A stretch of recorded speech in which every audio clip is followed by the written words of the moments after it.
It is my opinion that you do not really understand the concept of banking. All the banks are broke. Bank Santander, Deutsche Bank, Royal Bank of Scotland, they're all broke. And why are they broke? It isn't an act of God. It isn't some sort of tsunami. They're broke because we have a system called fractional reserve banking, which means that banks can lend money that they don't actually have. It's a criminal scandal and it's been going on for too long. To add to that problem, you have moral hazard, a very significant moral hazard from the political sphere.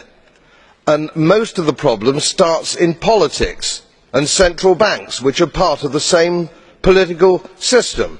We have counterfeiting, sometimes called quantitative easing, but counterfeiting by any other name. The artificial printing of money, which if any ordinary person did, they'd go to prison for a very long time.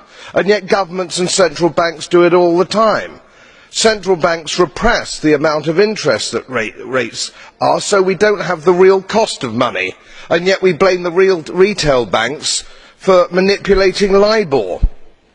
The sheer effrontery of this is quite astonishing. It's central banks that manipulate interest rates, Commissioner.